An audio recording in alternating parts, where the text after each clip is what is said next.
Bonjour tout le monde, j'espère que vous allez bien. Aujourd'hui, j'aimerais vous parler des deux besoins fondamentaux qui sont essentiels lorsqu'on sort d'une relation toxique, mais aussi de la chose qui est indispensable de faire, même si on a l'impression qu'on n'en aura pas la force. Donc, dans les besoins essentiels, le premier, c'est vraiment de trouver un environnement sain. Pour la simple et bonne raison que pour se reconstruire, il va falloir répondre à un certain besoin de base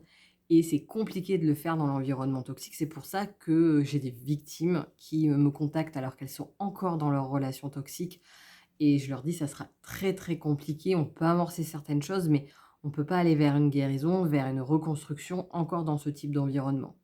C'est comme de manière basique si, vous êtes fumeur, vous décidez d'arrêter et que vous vous retrouvez, toujours entouré de fumeurs. Ça sera encore plus compliqué parce que vous justement, vous êtes dans cette phase, devoir apprendre à gérer ça.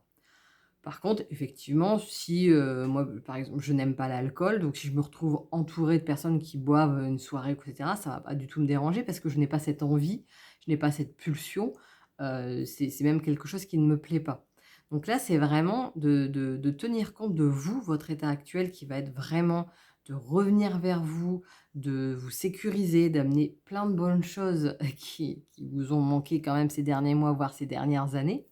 et pour ça implique effectivement de trouver un environnement sain dans lequel vous êtes de fait là pouvoir vous déposer, pour pouvoir mettre des choses en place pour pouvoir vous reconstruire.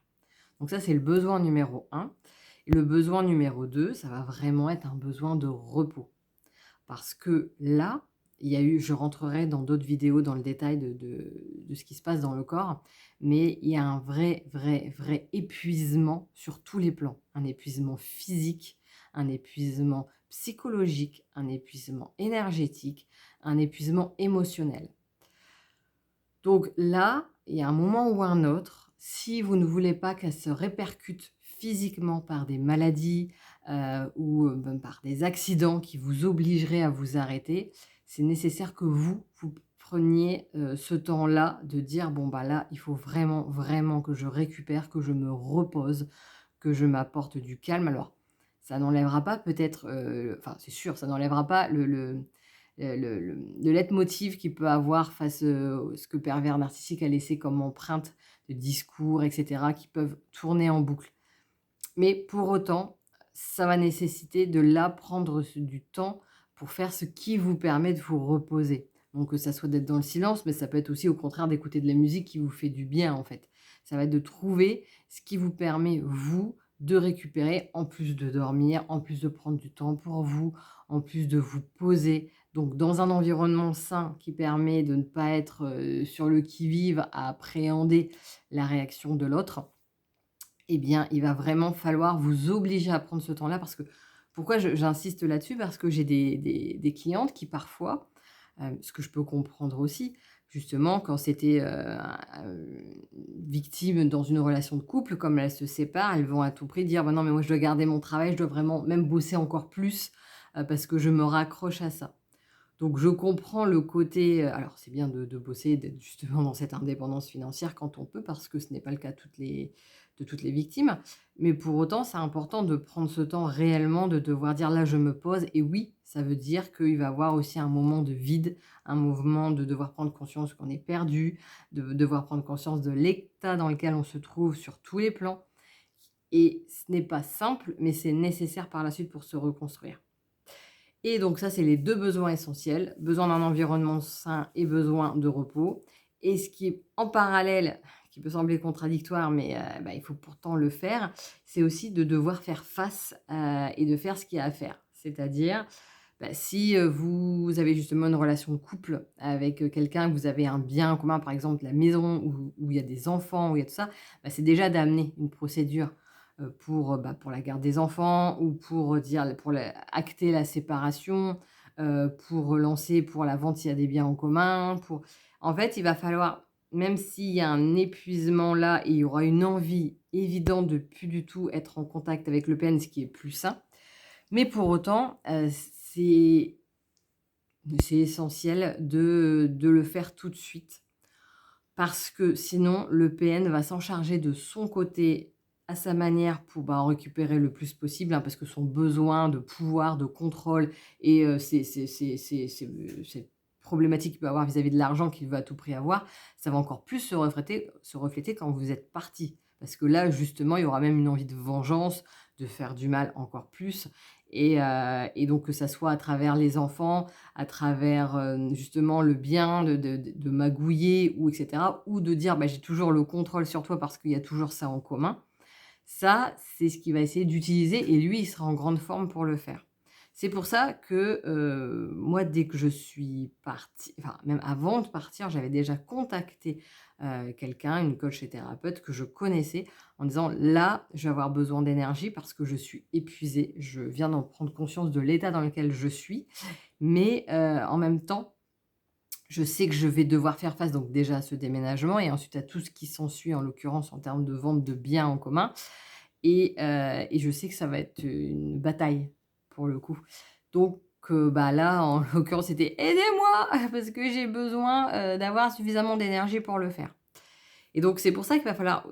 n'hésitez pas vraiment à vous faire accompagner et d'un point de vue de coach ou thérapeute pour vous aider, mais aussi de faire,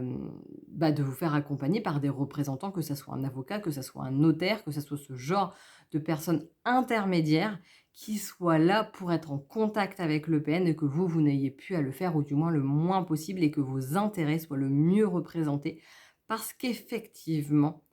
le ou l'APN, hein, ça marche pour les 2, va utiliser tout ce qu'il peut, bah, pour encore plus vous faire du mal et là, vous êtes vraiment, vraiment vulnérable parce que, c'est un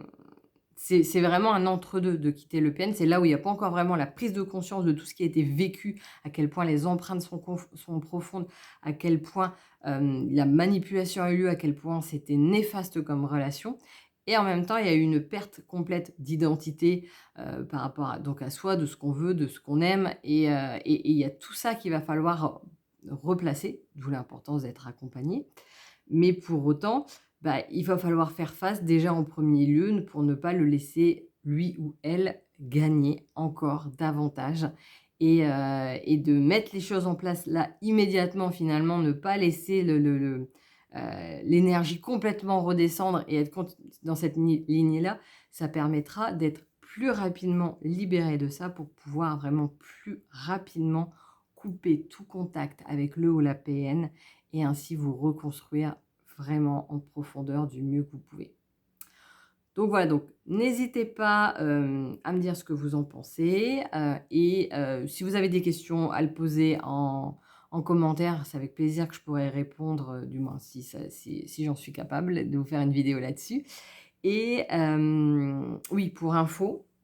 je ferai une vidéo spécifique là-dessus, mais je vais lancer très, très prochainement un accompagnement en ligne, donc qui s'appelle, Horizon Bien-être et Phénix en action. Donc je pense que le titre, est déjà équivoque, hein, sur le fait que ça soit pour se reconstruire après une relation, toxique avec un ou une pervers narcissique. Donc ce projet-là me tient à cœur, ça fait, des mois que je l'ai en tête et là, il a encore pris une autre tournure pour pouvoir être encore plus accessible pour chacun et chacune d'entre vous donc là, je suis dans la dernière ligne droite des préparations et je vous en ferai une vidéo spécifique. Mais si vous voulez être tenu au courant de toute la présentation en détail de ce que ça sera et surtout bénéficier du prix de lancement qui sera encore plus doux, alors que c'est déjà le cas, bah, n'hésitez pas à vous inscrire au lien d'en dessous qui sont pour être mis sur la liste d'attente et comme ça, je vous en parlerai en priorité. Dans tous les cas, je vous souhaite une excellente journée et à bientôt.